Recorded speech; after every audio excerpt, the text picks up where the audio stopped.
What is up, Fabrication Nation? So I've been working on the coupe. I actually have one video done, polished, ready to go. It's actually on the YouTube channel, it's just not live yet. I'm working on the second video now, and I wanted to drop those two videos back to back so you kind of see the whole story. But got the tubs cut out, got everything cleaned up in the coupe, started welding the torque boxes. Just not quite finished with the second video yet, so it's coming very soon. But I wanted to give you guys something today. And I've been trying to talk you into going and checking out the SouthCack Syndicate Podcast that we do. And I felt like, what better way to do that than just to drop one episode of the podcast here on this channel. So, I don't know, a couple months ago, we had Rob the Rabbit Pitts, on the podcast. It was a good show. It's automotive based. I figured you guys would dig it. Rob has his own YouTube channel. You've probably seen him on VinWiki if you're familiar with VinWiki. And he's actually getting ready. He's already filmed the first season of his own show on Netflix, and it's getting ready to air in February. So I felt like that'd be a good time to go check that out, or to kind of introduce you to him if you haven't heard of him.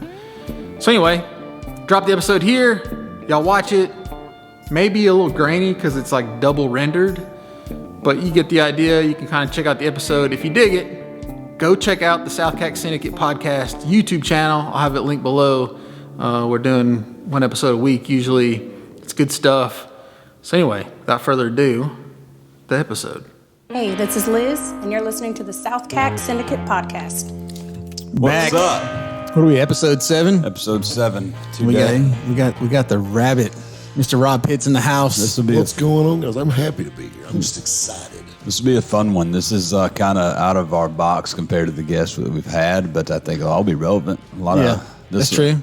This will be a lot of storytelling, a lot of sales training. Yes. So stories. little intro for Rob. VinWiki superstar, storyteller, right? Yeah, we got about 150 million views on there. Yeah. So that's done pretty good the last couple of years. Has his own YouTube channel, Rabbit Used Cars, correct? Yes, sir. Which is doing mighty fine itself. Strolling along pretty decent. Radio show, Hot Rod and Happy Hour, Hot Rods and Happy Hour, that's done well. and now a new TV show, right? Yeah, man, a new show for Netflix, and it'll be Okay. airing in February. So What's the name of that? Tex-Mex Muscle. Tex-Mex Muscle. What's the kind of vibe on that? Kind of the Tex-Mex and muscle. buy and flip. You buy them in Mexico, bringing them across the state line. Bring them across the border, and we're doing some builds and doing some wild stuff, and there's a lot of layers to this show, and I don't really want to throw out too much and get in trouble, but it's a little different spin on your typical car show. That's Gotcha. what drew me to this whole project with it. So, it's been about 2.5 years in the making. Right so on. it's really good to finally get this first season in the can. Cool. So we're going to get into a bunch of stuff. We're going to get in, I'm sure, a little bit of radio, a little bit of YouTube, Yeah. a little bit of TV stuff. It's like the ultimate car guy. Yeah. Oh, he's a hustler. Trust me. He's got his hands on a little bit of everything. If it rolls and blows smoke out the back, I like it. So let's talk. Well, I guess we can get into this in a little bit, but let's talk TV. How did the Netflix show come about? Can you talk about that? So Did you shop that yourself? No, I didn't. I'll be honest with you. So to tell you that story, I got to start with another story. Okay. We're all about some stories. I did a pilot for Discovery Channel about 7 years ago, and it was absolutely horrible. Like, it was one of those things like, have you ever done something that you knew you were wrong when you were doing it? Yep.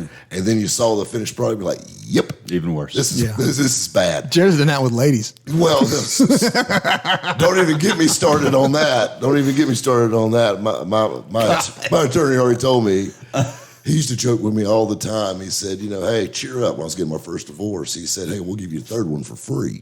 When I went back in the second time, he said, I was just bullshitting about that third one for free. Anyway, so about 7 years ago, I got a cold call. I got discovered in Las Vegas at SEMA.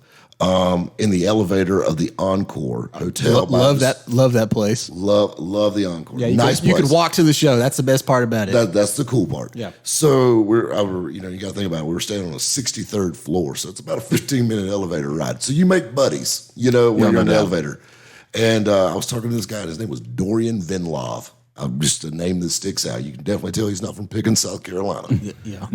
Not maybe West Union, but not Pickens. There you go. But anyway, moving on. Me and him talked. And he goes, "Yeah, I work for Discovery Channel and this, and this." Man, that's awesome, you know. And I guess a 6 foot tall, spiky blonde hair guy that talks like the Marlboro Man kind of stuck out to him. So he found me on social media, and he actually found a picture of the diesel truck shop my family owns. And he called the number that was on the sign on a Sunday. As luck would have it, it was like I drew the short straw that week to have the phone come to me. You were working on Sunday. Yeah, I was on the couch, but I was I'd answer the phone most of the time. Anyway, I got California calling. Hey, truck shop, whatever. He goes, "You probably don't know me, but I remember you well." And I'm like, okay, this could really go bad quick. And then he says Vegas. You're like, you're breaking up, buddy. I can't hear you. Click. Gotta go.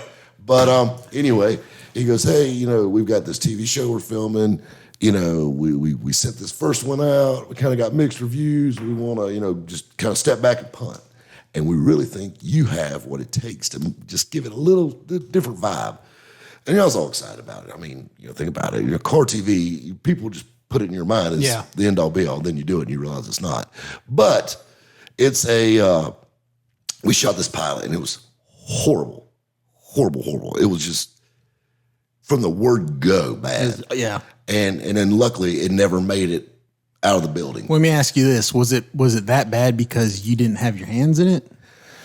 A little. You got to think about it. The concept is beat to death. Yeah. It was very generic. It was thrown together. I just didn't like it. Yeah. I wasn't happy with it. And it was one of those things, man, it didn't take. Whew, I'm so glad. I'll tell you, and for those listening and watching, easy. Beer spill. My little TV experience that I had, and I didn't know this was how this worked. The reason I kind of went down that path was because I wanted to experience what this was going to be all about, right? And so I didn't know this, but like Discovery, they don't create their own shows. No, production companies make the shows. Yeah, these third party production companies, they find the talent, they come up with the show idea, they get it all together, they create what they call a sizzle reel. And then they try to sell this to Discovery or whoever they want to try to sell it to. I had no idea that's how that worked. So I got involved with some of these companies. And one of them was basically like, yeah, we're going to do this, we're going to do that. But what we want you to do is we don't want you to build cars. We want you to build furniture. I'm like, but I don't build furniture. Yeah, but that's okay. And I'm like, how you going to make a show about me burning furniture? I love when people experience the same things I have with a production company. Yeah. Be like, so you build cars. What do you think about lamps? Yeah. Well, and they're like, I'm like, I don't even have, how you going to have customers? Oh, we'll bring you customers. I'm like, I'm not interested. So anyway, back. But yes, and you got to understand, a production company is the moral of the story. They will tell you what you want to hear to a certain point, and then it's like, I'm not doing that. We're not doing this. We're going a whole other direction.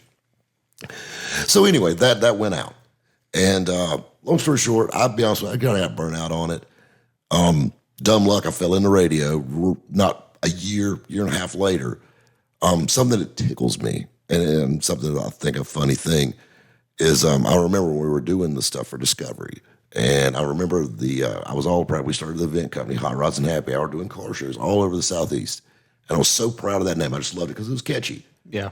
And I remember the people at Discovery saying, "You will never see that in mainstream anything because you might as well say drinking and driving." That's the worst name ever. Yeah. I never even thought about that until you said that. Well, so I got a story about that too. And I thought that. I mean, I'm like, well, man, these guys know what's up. Yeah. Like whatever. So the funniest thing, fast forward a year and a half later, I get this man that walks up to me. I'm making announcements at a car show.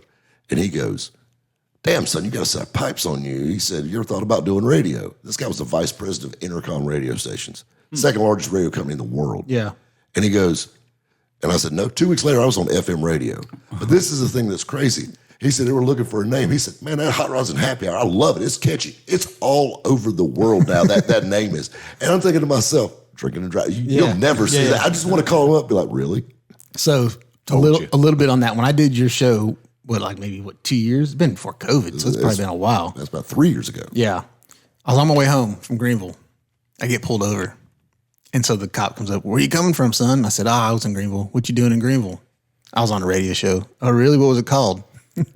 Hot rods and heavy. Drinking and driving. Yeah. You been drinking, boy? Yeah. So anyway. Say, boy. Did he say, Why I know you that squinting? show? No. I know those guys. But after I said it, I was like, man, that isn't that's not rods the best and thing to say. Well, what radio show was you on? Drinking and driving. Yeah. But, so anyway, the radio show took off, but that's what run. My very first call-in guest was Ed Bullion from VinWiki. Okay. And this is before I knew what VinWiki was. I thought Yeah. VinWiki was part of a woman's anatomy or something. I had no idea what it even was. And, Ed Bullion, of course, he held the Cannonball record forever. Yeah. In the Mercedes. Exactly. Yep. And, Ed's like an Atlanta legend. Yep. And, he was on the Today Show. And, I was nervous. This is like a big-time interview. And, I'm like, about a month in radio. And so, I was watching his interviews he was doing on the Cannonball and stuff. And I remember Matt Lauer interviewed him. And the questions he asked him were so dumb, on the Today Show, but they were dumb. He said, how do you prepare for such a grueling race across the country? So I asked Ed the same question. And then I finished it with, I would assume if you live in Atlanta and drive down 285 at any given time, that prepares you for the Cannonball. Yeah. He said, exactly. That's the worst part of the Cannonball right there. Right. Yeah. But anyway, so he was talking about living in Atlanta and all this stuff. And it was so funny. And in my Ed Bullion, Robert, you sound like an interesting guy, And he said, you ought to come down to Atlanta. We got a little project we're working on. You got to think about it. VinWiki had 150,000 I'll have to send you subs. this channel. It had like 150,000 subs. He had literally, I love you guys' place. I love what you're doing with the place. But his original, where we filmed the original VinWikis, literally looked like a dungeon. It was straight up like I was pretty sure that I was never going to see my mama again. Yeah. Well, did it look as cool as it does now? Yeah, now the set looked the same, Yeah. but the thing was, that was just a wall. Gotcha. The rest of it was straight up stranger danger all the way. Concrete walls. It was a dark, like gloomy basement, Yeah. And we did it at night. It was cold. Like I remember you could see your breath. And we would turn on like a propane heater where it would bring the temperature up just a little bit, then turn it off. And then you had And then we'd like, you got Too noisy. you're on. You got about a 12-minute video before you see everybody your starts breath again. freezing. Yeah. So, and I remember that's where I recorded the eBay Outlaw video, the very first one. That was the very first video on VinWiki that hit 1 million. It was the very first one that hit 100,000 a day, very first million views, and it's still at the number 4 video on VinWiki, period. But, and that was the thing. That's where it all got started. But doing that, and now VinWiki's got 1.7 million subs now. Yeah. So, they're doing phenomenal. Yep. But that's what got me to the TV thing. Of course, Ed's like, Rabbit, you need to launch your own channel, and you need to do this. Well, I thought about it for a little while, and we did, and it took off. And I got a call, actually got an email through Instagram from a production company, and the guy said, we'd love to talk to you. And with a phone number, and it said, Mac Pictures. He said, we'd love to talk to you. And I called this guy up, and I said, hey, what's going on? And he goes, we love your rabbit character. I'm like, that's me. Yeah, that's not a character. Yeah, that's a person. Mm-hmm. And he goes, well, either way. He said, you want to shoot a sizzle reel here in about a month, 2 months. And I'm like, yeah, I could probably do something like that. He told me a little bit about the show. So long story short, we get there, and he called me back 2 days later and said, can you be in Lockney, Texas, which is probably the smallest town I've ever been in my life. Lockney, Texas. In 3 days. Is that on the border of Mexico or close? No, it's actually about 100 miles south of Lubbock. It's not close to anything. Okay. It's like Lockney makes Walhalla look like Atlanta. It's small. That's My kind of town. It's very small. Like, except for there's probably nothing going on. It's probably no. desert. Well, and that's it's flat. Yeah. All it is cotton fields and those windmill things everywhere. And a body shop, a rent-to-own furniture store, a burger stand, a liquor store, and a barber shop. The end. That's Lockney. Barbershop and liquor stores all in one. Population 61/60. Somebody died. Earl left. Or 62. Somebody got born. Had a kid. Small town. Very. And we shot that sizzle reel. It looked really cool. I got to see it, the finished product of it, and had a really interesting story with the sizzle reel, but I can't share that on radio, or share that here. But very interesting time, to say the least. And watching someone get arrested, that was kind of neat. And a well-known television person. Oh, arrested, really? Which, story for another time. Anyway, so we shot that. It went great. COVID hit. Never heard another word. Mm-hmm. I thought, didn't make it, whatever. And I just kept doing what I was doing. Yeah. And March of last year, I got a phone call from this production company. They said, "Hey, Rabbit, you ready to be a TV star?" We sold it. It's gone. Yeah, and it's a done deal. And the only problem was because it had been so long that we lost some of the characters. Yeah. So they had to replace some people in it. Virtually everybody but me and one other guy got replaced. And now it's a done deal. Like, it's literally, I've got to go to LA here in 2 weeks to do some just little pickup scenes. Right. But other than that, it's done. What's the name of it? Tex-Mex That's right. Muscle. Tex-Mex Muscle. So what you've seen of that so far, you pretty happy with it? I love it. Okay. I love That's it. awesome. Love it. It's a very well shot. It's very, very well thought out, in my opinion. When's it supposed to air? I'm thinking it's going to be February, late February, something like that. February on Netflix, right? Yes. Rabbit's just make me look cool. Yeah, that's all I mean, need. and that's the Just thing. make me look cool. Well, and it's so funny because, I was talking to a sponsor one time, and it blows their mind because so many people in this industry of YouTube, I've met so many YouTube guys that were nothing like they seemed on camera. Yeah. And I've met radio guys that were nothing like they you thought they'd be. And you meet these guys, and, it's like they make car TV shows for people that look the part. That's right. They'll kind of fill in the blanks for the rest of it. Oh, it's like the music industry. Exactly. Yep. That Milli Vanilli thing's real. Oh, wow. But you That see happens in TV too. Yeah, but you see what I'm getting at, and it blows their mind. Like, I do this every day. Yeah. Like this is what I do. Yeah. And I mean, like, so now they're coming to me asking me questions like, so, like, would this real? I mean, can we do this? Does this look real? Right. Yeah.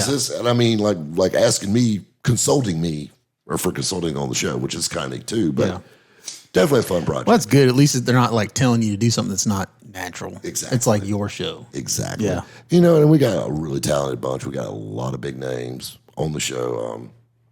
We've got, just a lot of cool stuff. Mike Coy from Gas Monkey Garage is on the show. Yeah. The painter was on Gas Monkey for years. Just a really talented bunch. We had, a great fabricator. His name is Wes Zachary. Wes is super good. This dude, I mean, I know I got a fabricator at the table with me, so I got him speakeasy because I like Kyle. I might need something tigged. I don't claim to be. I might need something tigged up one day. Yeah. You're cool, Kyle, but this guy can literally take a sheet.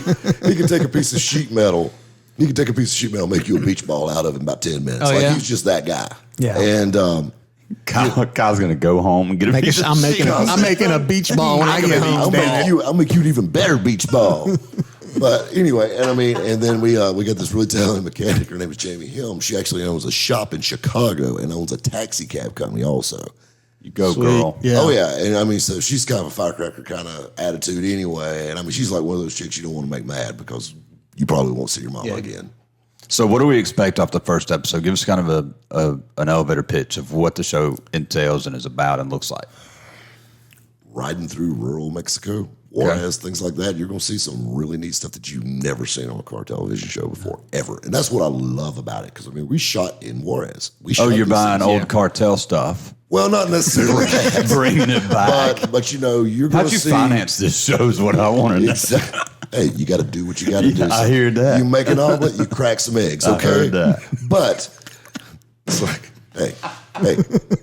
But did we make a TV show? Yes, we did. At the end. Yeah. No one asked about ethics in this. I love this guy. Keep in mind, you're talking to a glorified used car salesman. Sure. So you pick up old cars out of Mexico. You bring them out to the U.S. in, rebuild them, and sell them. And I sell them on the other side. Great show. Great concept. Do a lot of cars. We're doing over 12 builds in 8 episodes, which is phenomenal. That's intense. I like that it's different. And it keeps it hopping. And keep in mind, these are like 35 minutes. Yeah. So, I mean, there's a lot going on in these episodes. You bet.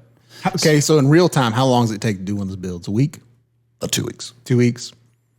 So I got to call my local that's body booking. shop. Yeah, well, and then you guys They take forever. You now, guys keep are in mind, probably there's also doing, 50 people on the floor helping. Yeah. You know, and you probably got multiples going on at the same time, right? oh, of course. Yeah. And different shifts, and it's definitely a well Yeah, machine. on TV you see like 5 guys. Oh, and no then doubt, as soon as no the doubt. camera goes off, There's 35 behind him. Yeah. No doubt. I saw an interview with Mark Cuban talking about Shark Tank, and he was like, what you don't see is 300 people is on the set of Shark Tank. Yeah. Oh, yeah. And these pitches take an hour, sometimes maybe 2. So when I look at somebody and say, you got 10 seconds, let me know. I've already listened for 2 hours. My mind's already made up. They're either going to commit or they're not. Yeah. So it's like, oh, okay. So that's why he seems so dry. Yeah, well, I Like think as soon as they do all the of pitch, them, he's right? like, I like it, but I'm out. Yeah. Well, it's because he's already heard it for 2 hours. That's exactly Yeah. right. Yeah. So same thing in your world. I'm bleeding from my ears. Stop. Yeah, and then I like shows like Counting Cars, all these reality shows. I got a buddy in this industry. They do ghost hunts, and he was like, you see me and Chris under a house with a camera. What you don't see is there's 5 guys holding cables. Exactly. You got a Another guy sound holding a man. light. Another guy holding a microphone. Like I'm not under the house alone. Yeah. There's like 10 of us under there. The scariest part is there's that many people around. Well, but I tell you what's crazy too is like you'll see like you watch a TV show and you watch somebody walk into somebody's house or walk up to somebody's house at the door. And they open the door like there's cameras there, but they're like, "Hey, bud, what's going on?" Yeah. Like this wasn't prompted. That would never happen. Exactly. You're like, what the hell? First thing you're gonna say is, "Hell with you! What's the deal with the camera crew?" You know, why is there a boom mic in my face? Yeah. You know, Pimp my ride. oh my god, oh my god. I had no clue. Are you saying Exhibit really didn't just stop by and see everybody? What? That's crazy. They showed some of those cars after the build. Like, where are those cars now? They're one car Trash. on fire. Yeah. Like, it was quick. Well, I'm sure that I equate those cars to like, I don't want to say SEMA cars, but like I guarantee you start opening the doors and looking inside, they're not finished. well, there's a lot. Keep in mind the camera hides a lot. Yeah, A lot. Oh, I know. Sure. I'd play that game all the time. Welcome to my world. Yep. But this is but the other thing you got to think about with car TV and things like that is these things are built and they go, and it's a small miracle in itself. These things get built like they do. Yeah. But they're not quite dialed in. They're not quite 100%. It's just like, like the SEMA builds that you're talking about.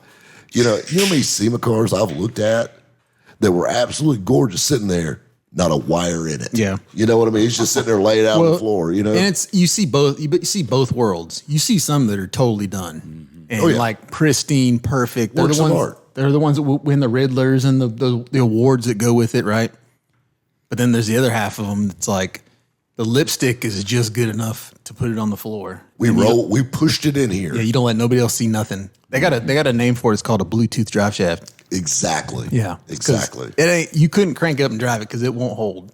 That's crazy. Yeah. Rob, do you get in the episodes that you've filmed already or what they're about to release, where Rabbit came from? No, well, a little bit. We touch on it, and you keep in mind, we couldn't give the family show. Full. You can't talk about the rabbit. It's a family show. It's a family story. Yeah. I want to know where the nickname Rabbit came from. You want to know where the nickname Rabbit? I want to know. So, all right, I was permanently banned from eBay in 2005, and it's a very small group of us that can't come back ever from eBay. And matter of fact, my personalized plate is banned for life. And that's a story in itself, how I got away with that. But the state of South Carolina got a really, really good description. Oh, man. I might have led them astray. But a fib could have been told, but I got my tag. You got that's all it. that matters. That's all that matters. I delivered. That's it. That's right. So anyway, quick story. Got to think about it. So 2005, actually September of 2005, I was permanently banned from eBay. And I used to joke around with people all the time and said, I want you to do me a favor. I want you to go online and find a phone number for eBay. Find me the street address. They sent me a 17-page certified letter. They didn't send me a dirty email. A 17-page certified letter saying why I can't come back. Ever. And so anyway, so here I am down now. And keep in mind, I had a pretty good hustle going then. I did it for 5 years. And so I went from that to working at D&D Ford in Greer, South Carolina. I got a job there, and I was Robert Pitts. This is pre-Rabbit. Yeah. And I'm sitting there on my very first day, and I'll never forget the salesman that was there was talking about their best salesman sold 9 cars a month. Your D&D was a smaller Ford dealership. Yeah. So How'd he eat? ramen noodles. That's the trick. I bet. very lightly. Sure. Think about the worst salesman. He wasn't overweight, that's for sure. But anyway, so moving on.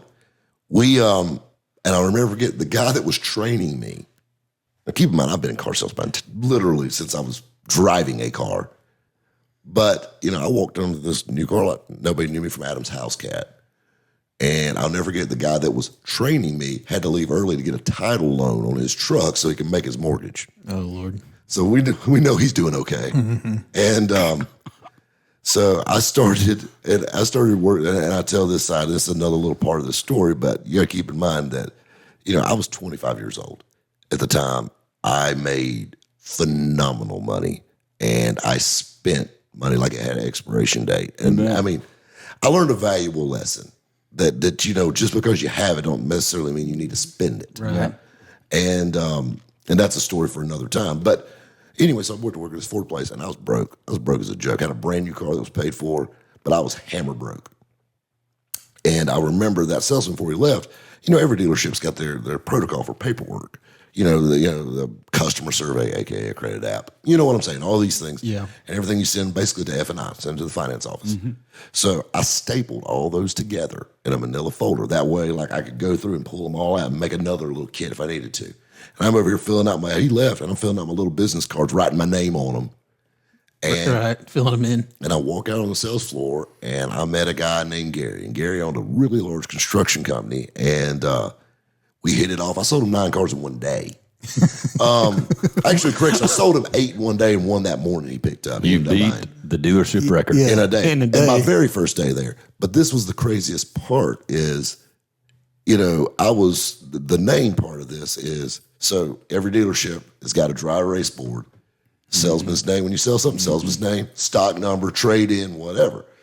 Well, the guy that owned D&D Ford, and he's passed now, his name was George Davenport. His son runs it now. But George, I've never met the guy. I was hired by a sales manager. George Davenport was an ex-Golden Glove boxer. This poor old man was probably 65, 70 years old at the time, been hit in the head numerous times. Yeah. Mush mouth, cauliflower ear, every ailment an old boxer could have, he had it. Big stocky guy, I'm talking about this right here. So anyway, he walks in wearing a suit, a pinstripe suit, and I'm running back and forth. You got to think about it. You sent 8 cars out of that building in an afternoon. You sell 2 cars a day, you're moving pretty good. Yeah. You sell 8, I'm running, and I'm new. So anyway, I'll never forget, we wrote all this stuff on this dry erase board, and I wrote Robert up there so many times, I filled the damn board up. And I was just writing it up there just sloppy. And he walks in, he goes, "Who the hell's this rabbit guy?"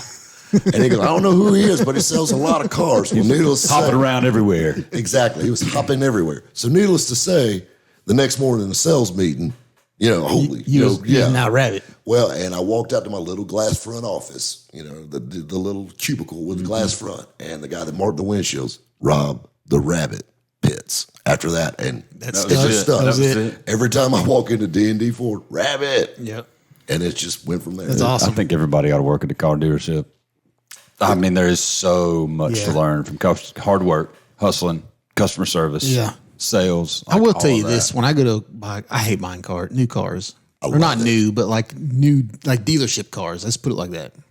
I hate buying dealership cars because, you know, I've had a bunch of salesman experiences that I wish I could forget.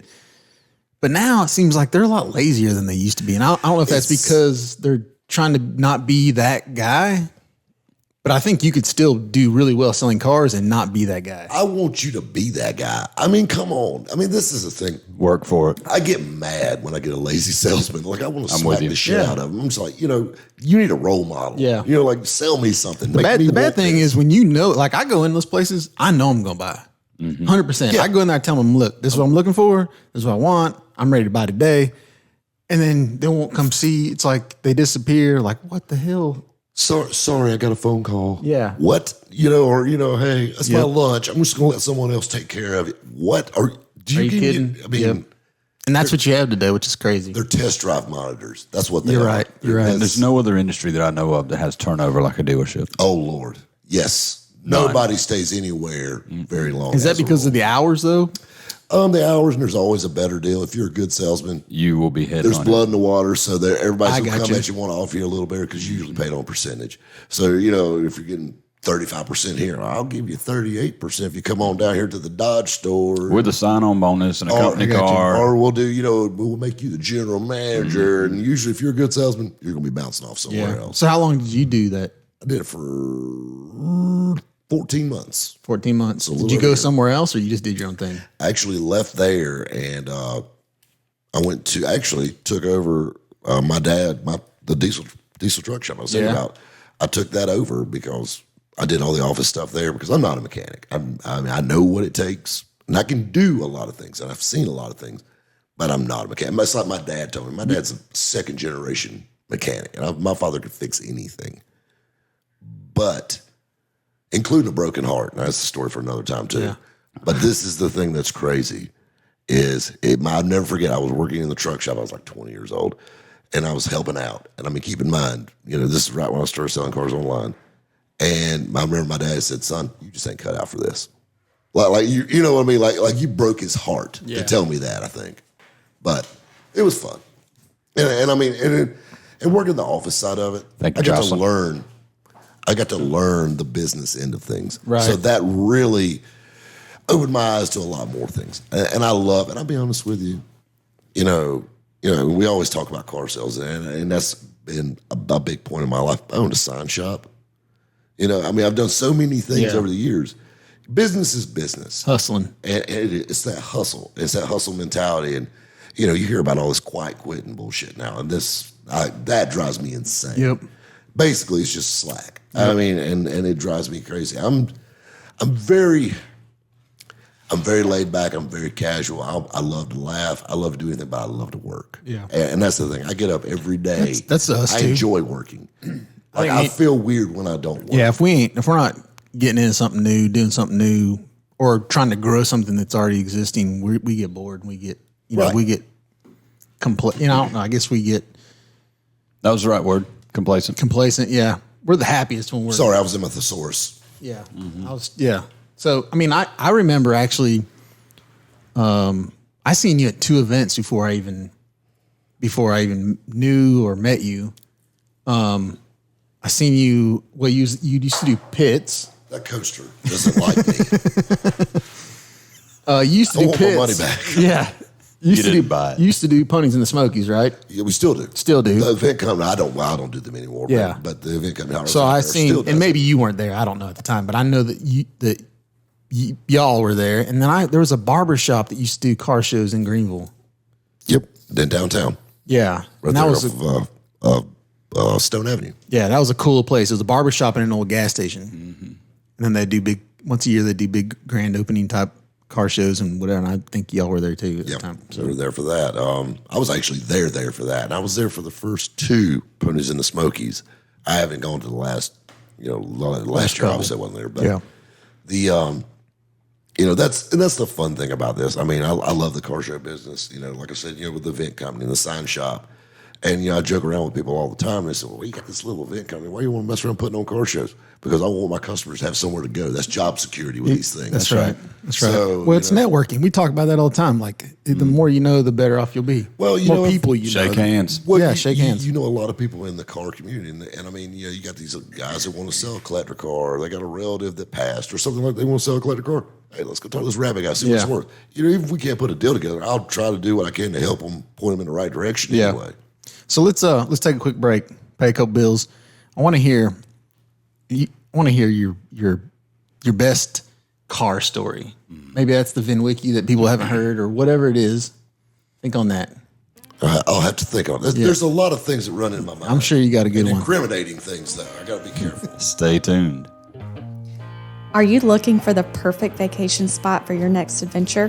Whether it's hiking beautiful waterfalls, mountain biking Stump House Park, wake surfing on Lake Kiwi, or jamming at your favorite concert, Megan Ketterman with Oconee Hospitality has beautiful homes available for short-term rental in Oconee County, South Carolina.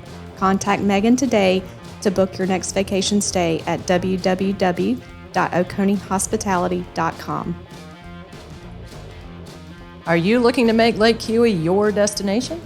Work with local licensed expert Rhea Land Smith, your certified resort and second home specialist at Lake Kiwi Real Estate. Servicing buyers and sellers since 2013, RIA is your local expert helping you navigate the real estate waters of Kiowee.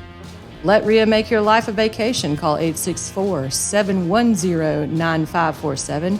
And remember, land is her middle name. We're back.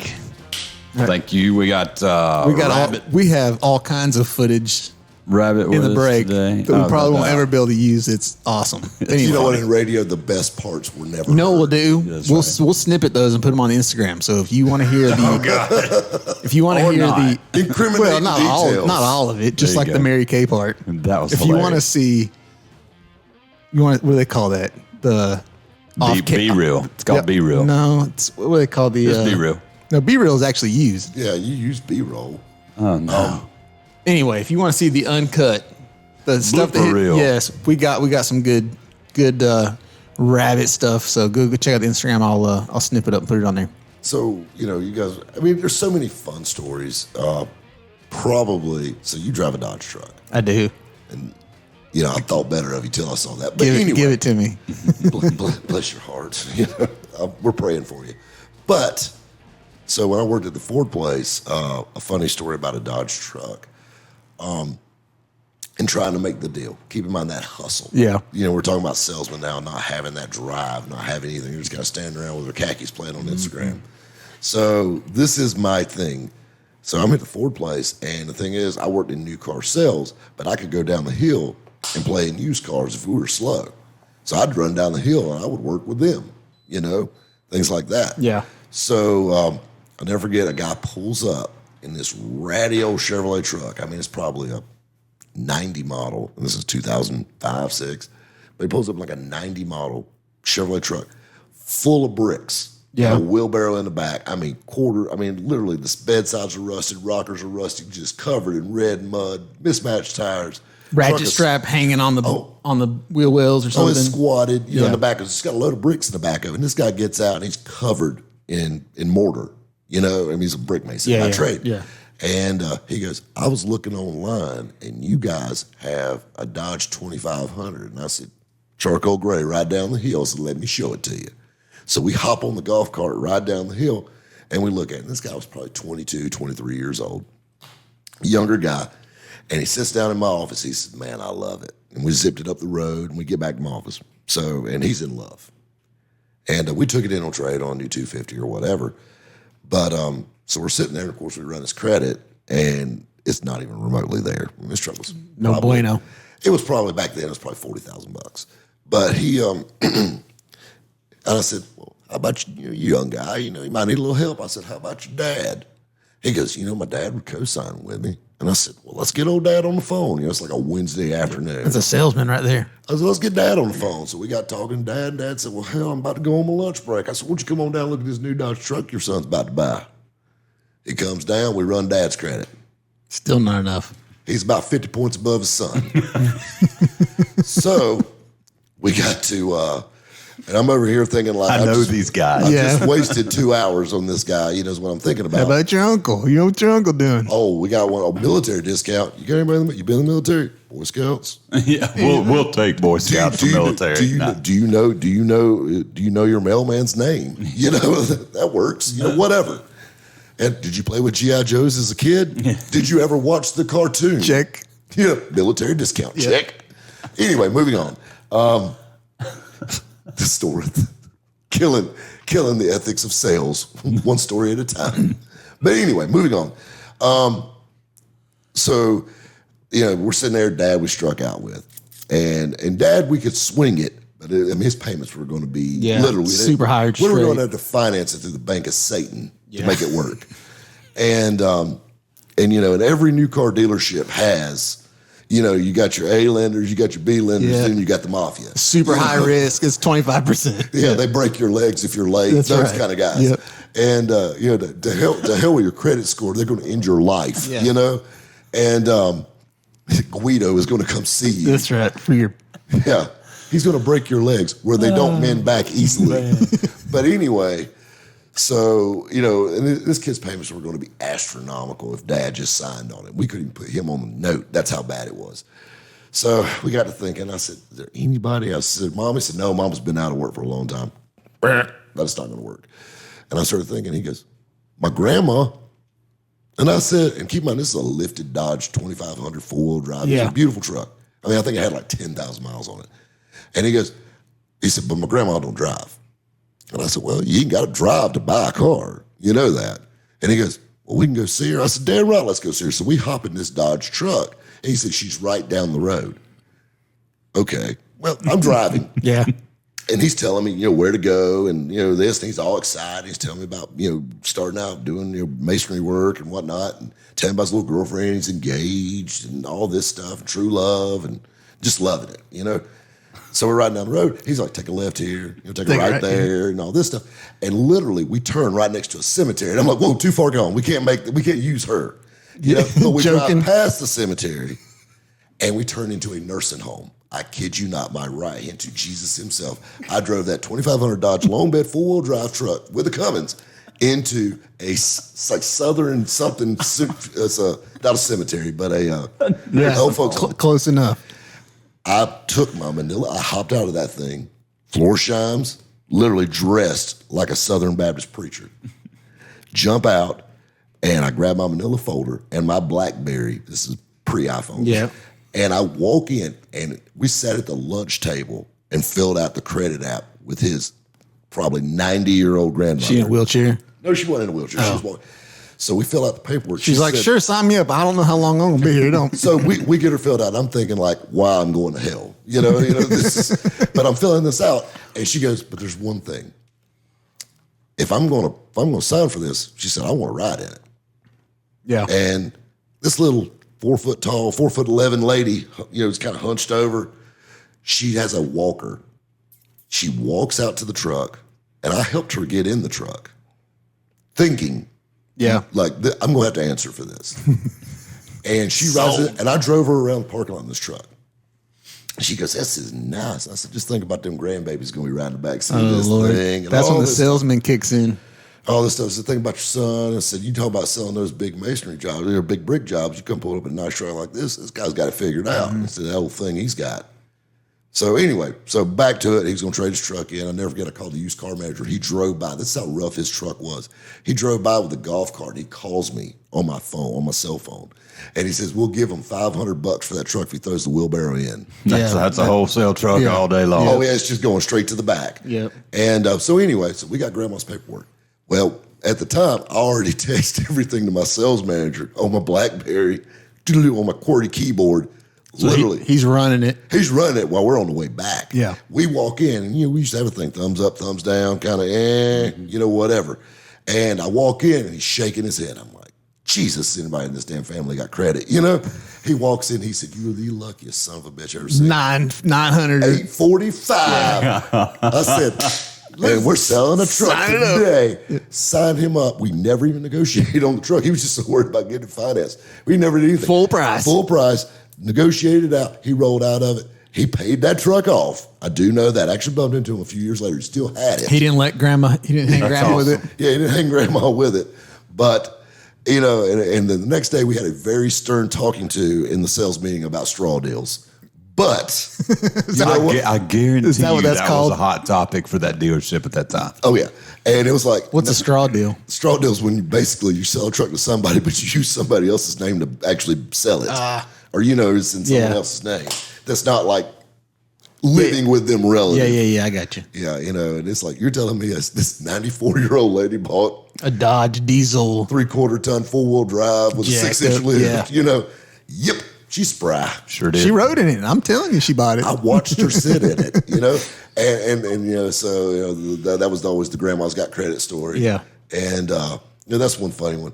Like I said, we're talking about off the air about the Mary Kay thing and the Cadillacs. I love Cadillacs. I've always been a Cadillac guy, and I used to joke around. I dated this girl for a long time, and we're still good friends. I've known her since I was 7 years old, and we dated off and on for about 8 years. And I'll never forget. She drove Nissans, and everybody in her family drives Infinities. And you keep in mind, when you're a salesman, you don't turn it off. You're always a salesman. Yep. Even when you're not making money. That's right. I think that's in every business. All day. It is. Yeah. You just want to make them go your way. You want to convince them you're right. And she had a Nissan Rogue, like a little SUV thing. And it was a decent car. And she said, I think I'm going to get me a new Rogue. And I'm like, okay, let's go look at them, And we went and looked at it, and I mean, it's okay. It's just kind of, whatever. And it was brand new. And she says, I really like this. And I said, can I show you a car and you give me your honest opinion of it? And she goes, why? So I said, because I don't want you to buy this. And she said, why is that? I said, because I'm tired of people thinking I'm sleeping with my cleaning lady when you come over to my house. The Nissan Rogue. The Nissan sitting in my driveway. Yeah. And I said, we got a little bit of a rep over here in the Old Mill Estates. You know, let's keep it up. So anyway, I took her to Kevin Whitaker Chevrolet, and she test drove a Cadillac SUV, and she loved it. She said, man, this thing's nice and all this stuff. We got the deal. And I'll be honest with you, it was like $3,000 more than the Nissan. Than the Rogue. And she's like, I don't know. It's a little bit more. And I said, Brooke, listen. And I just sat her down and just had that little, put my arm around her speech. Keep in mind, I'm making not $1 off of this deal. Yeah. And I told her, I said, listen, I said, you know, you don't have a car payment now. Obviously, you're trading a car in, you're going to have a car payment regardless. And I said, would you rather be making a payment on something that is a good car, or would you rather make a payment on something you love? Yeah. And this is the next thing. And I said, you know, when somebody describes the best of something, do they say it's the Nissan or something? They say it's the Cadillac. Toyota. It's the Cadillac or something. And then I said, I got another one for you. I said, when you're eating a pack of crackers at lunch in your car at work because you're trying to save money to make that car payment, do you want to look at a Nissan emblem and a vinyl steering wheel, or do you want to look at a wood grain leather wrap wheel with a 6-duck emblem in the middle of it? That's right. You know, the thing is, though, what you're talking about right now, I agree with in all aspects of life. There's a future in your front. Now, that doesn't necessarily mean fake it till you make it. I'll give you a scenario that I kind of went through growing up. Was like, I remember when I was in high school playing football, Jerry Rice from the 49ers was my guy. He always said, the better you look, the better you play. And I used to take that to heart. Mm-hmm. And so every day, game day, like the laces were perfect. Yep. The socks were, everything was perfect. Everybody else, willy-nilly, put their pads on, go out there on the field. But I always felt like, I think that's true for business too. You show up. 100%. Yes, you show up and you're decked and you feel confident in what you're doing, everything's going to be better. Okay, so the same aspect, and this is something crazy. There's 40 million vultures that do exactly what I do, selling collector cars. Selling them out of their backyard, and they take pictures in the church parking lot or, you know, whatever. Yeah. I've got a 1,200 square foot Flying A gas station built inside my building that we take pictures in front of. Gas pumps, everything.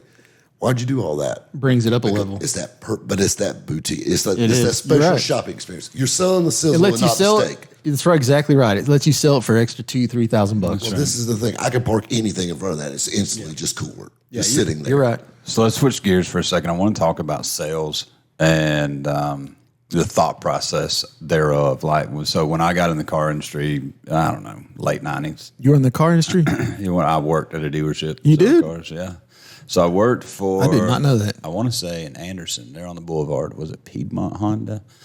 So I was knocking out some Hondas, and the general manager came to me and said, Jared, we love you. I got letters of recommendations from like 5 customers saying you're good at what you do, and they'll only buy from you. But you've had too many car wrecks and speeding tickets. You're a liability, Our insurance son. company said you can't even move it from the wash bay to the lot.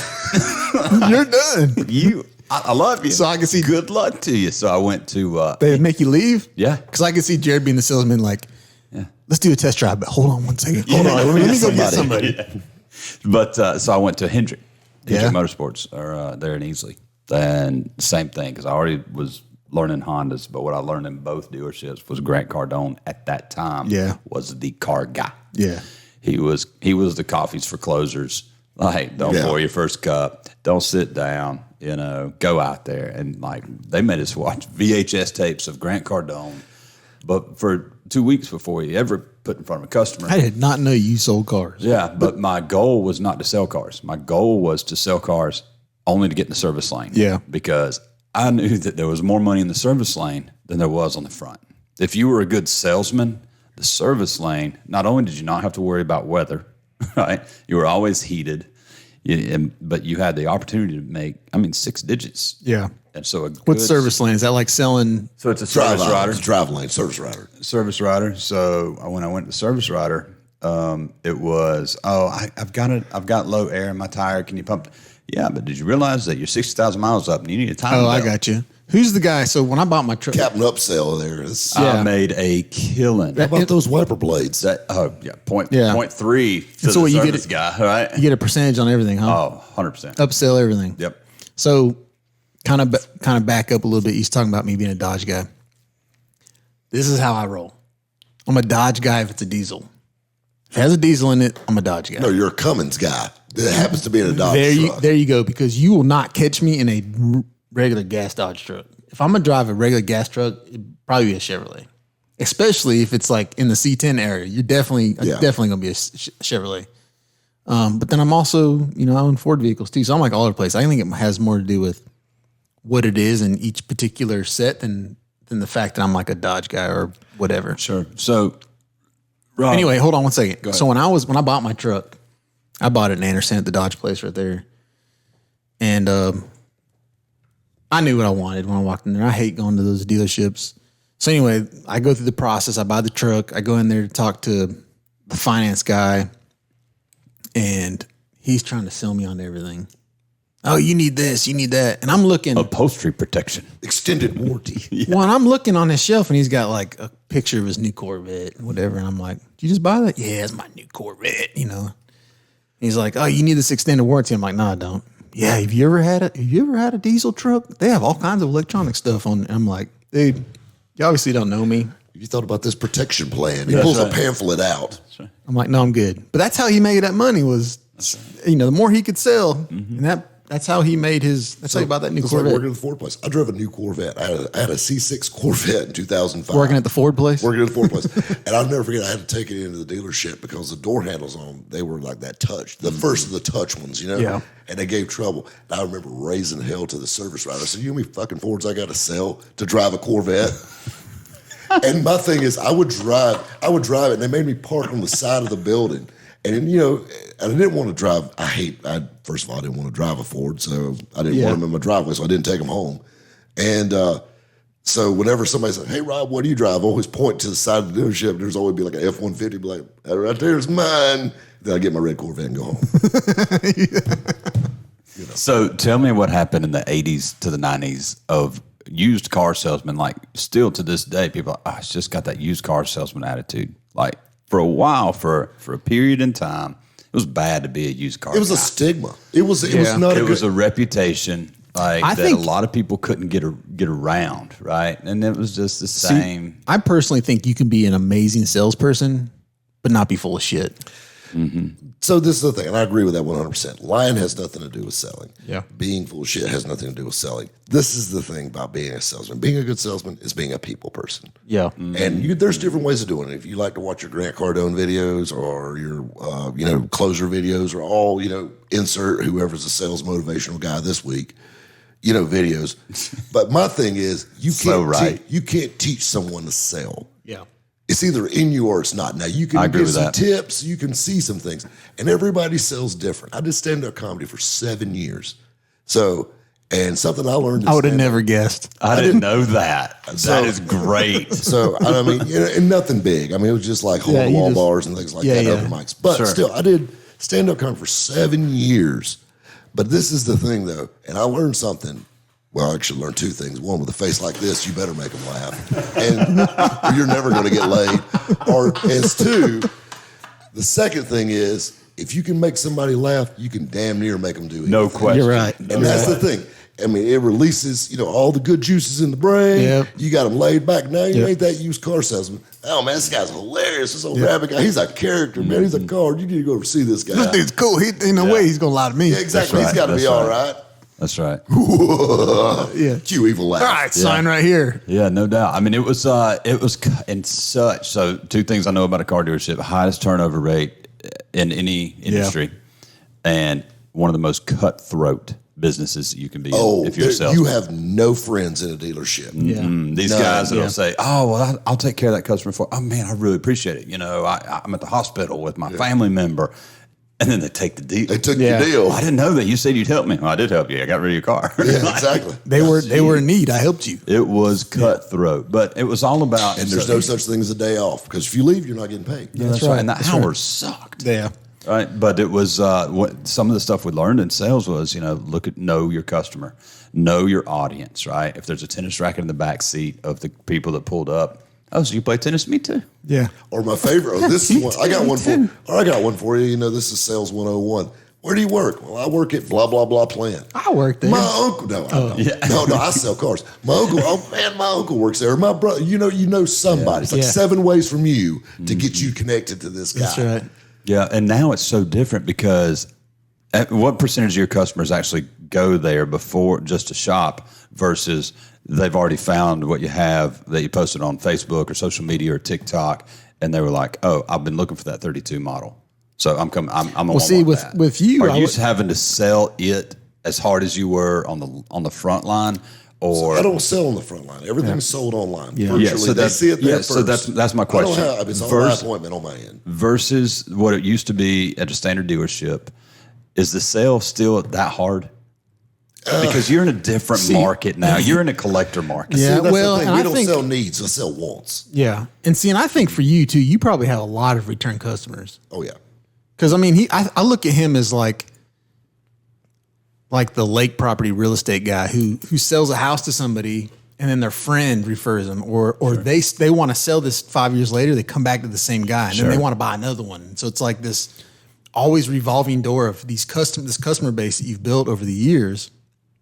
I would think that when somebody's looking for something that's bought something from you before, they just hit you up. Hey, I'm looking for this. Can you find me whatever? Or what you got. Or what you got, or what- yeah. I want something fun. Yeah, yeah. Oh, so you're a locator as well. So Oh, if yeah. I'm looking for a good rat rod or a high end 32 Ford, Whatever. Anything you want. you'll do Yeah. the He'll find You work. can make it happen. Yeah. Now, I did see a little square body that wasn't painted. Your wrap guy wrapped it. So that was, we did a couple. We do the Desert Fox style stripe from the square and body. he's a funny dude too. Robert is a mess. So I did radio with Robert. Yeah. Audrey Yeah. Pettit. Was he there when I was there? Yes. So Big guy.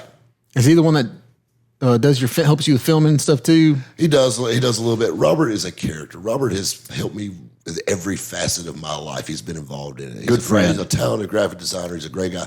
That guy calls me every day. I talk to him for at least 5 minutes. It's like when I was out in Texas filming. He said, "Dude, you know what? I can't sleep at night because I'm so excited about what you're doing." What you're doing? Does Like, he have his he's own? that guy. Does he have his love own hearing show? that. No. He is supportive of your success. He is. We talk about But he's- that all the time. And the stories and the thing that you will never hear on a podcast. But he's that guy. He's funny. Robert has seen me hugging a toilet dying Yeah. and has picked me up and carried me, and Yeah. stuff to the, being at SEMA for the first time, representing different companies, the YouTube stuff, the radio show, doing the events. Every step of it. And he said, "I've watched all this unfold." He's a good, and he's talented. His raps were just like, I thought it was sprayed on. Well, and that's his thing, and just and tight. the thing that's cool is it saves time with us. It was kind of fun. We were filming the TV show, and we were joking around. And of course, speaking of the used car stigma, and all this gets tied in together. So Robert designed my logo. It was really funny. I wanted something kind of an old school throwback. I said I want that '60s used car dealer vibe. The name Rabbit's Used Car just looks like a bad car lot, so I love it. Yeah. And so he comes up with this first Like design. a bad car lot. And he goes, like a tote the note car lot anyway. Yep. So I mean, you know what I'm saying? That Buy does here, pay here. That does title loans and pawns in the back and pawns in the back. But you know what I'm saying? We buy gold. Yes. You wanted a sign that spins on the thing. No rewawa. It sells bootleg designer bags. Yes. But anyway, but Robert, I told him I want that vibe. I want that 60s, like Earl Scheib, cheesy looking 60s vibe, just, whatever. And so anyway, he goes, and he comes up with this. And the very first logo he had a cartoon rabbit on it. Kind of his spin of the Tricks rabbit a little bit. And I'm like, he said, "What you think?" And he says, "Yeah, it's all right. I like it, but it's not really, you're touching me in the right spot." And he goes, "And I got this one.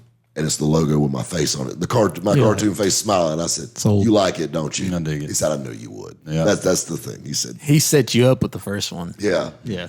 And he said, "You little prima donna. Of course you like it." Yeah. Yeah. So did I see a guy off of Chips? Eric Eric Estrada. Did I see you with him? So no, that's actually a good friend of mine. He was actually one of the producers on the TV show, and his name is Paco. He just looks like Eric Estrada. Isn't Eric Estrada's name on the show Paco? No, it's Ponch. Poncho. Yeah. No, it's Poncharello. Poncharello. Yes. So I just read the caption and saw the picture. I was like, oh, that's Eric He Estrada. looks like Eric Estrada. No doubt. So when we were filming, we were walking around. I'll never forget, we were filming in a cemetery that was haunted. And that's a story for another time. But anyway, they had a security guard in the cemetery. And so me and Paco were walking around. And, we got cameras and all this stuff. You don't necessarily want to say what you're doing. Yeah. So the security guard walks up, and Paco's standing there. And I said, Paco's standing there, he's playing on his phone, he's got papers in his hand. So he looks important, and he looks like Eric Estrada. So he goes, and the security guard's there, and he goes, what are you guys doing? I said, we're filming a new show for Netflix called Top Cops with Eric Estrada. And he goes, yeah. He's like, yeah, I'm just the big voice guy. Top Cops, live on location.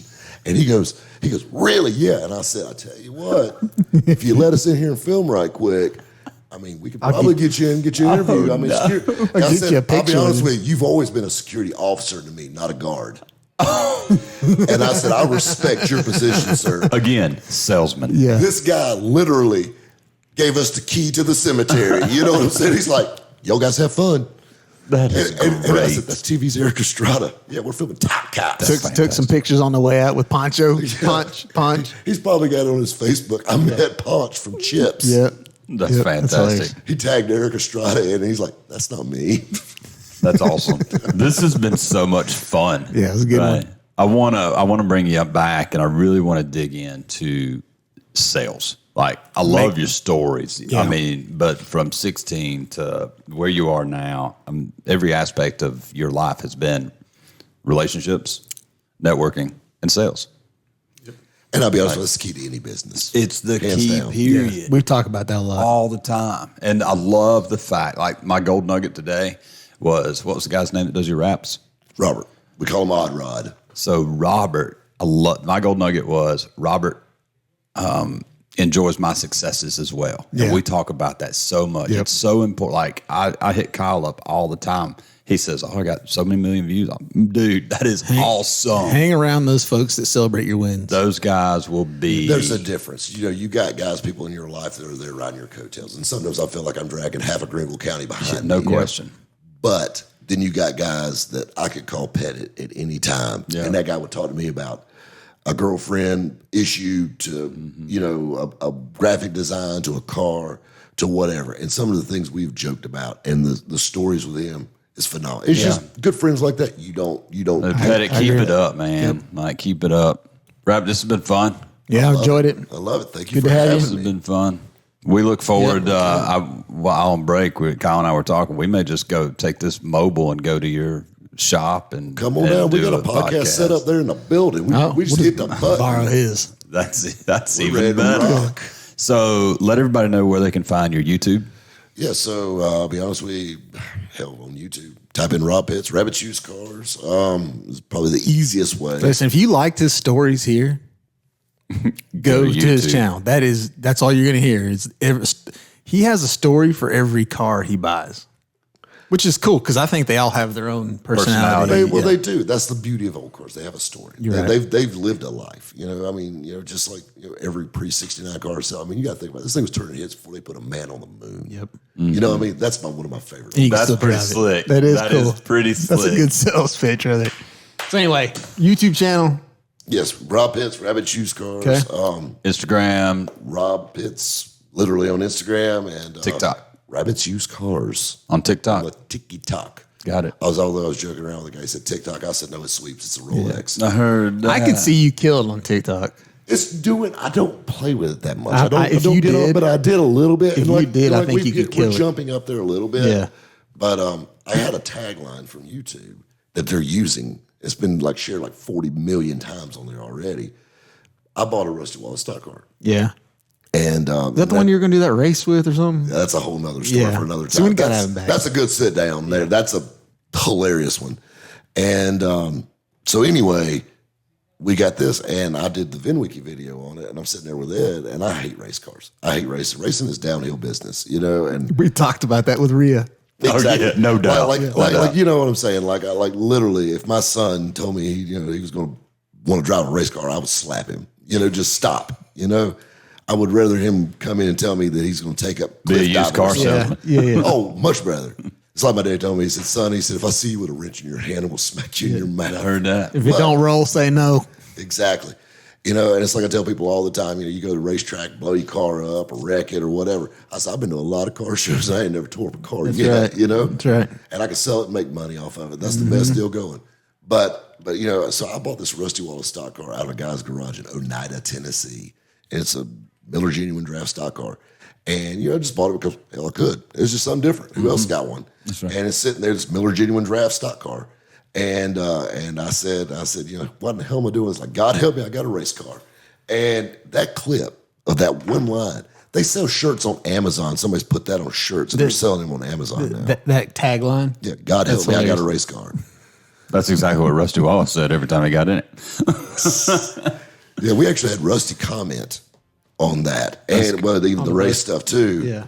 And that was hilarious. I was a Rusty Wallace fan, not going to lie. Well, I got my eye on a Dale car. I heard that. We can't wait to hear about it. Rabbit, this has been fun. Love it, guys. Thank you for having me. You bet. Appreciate you coming.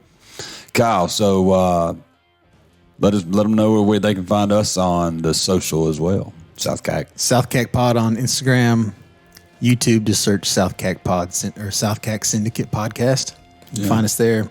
We're kind of behind on YouTube, trying to catch up on the content. And then obviously you can stream this anywhere you're listening to it if you're watching this on YouTube. That's right. All right, guys. Enjoyed it. Thanks, Rabbit. Love it. Thank you for having me. You bet. All right. Somebody come. Get me. We need Uber. Come on, tell her to come pick me up. We need the bird scooters in the wild.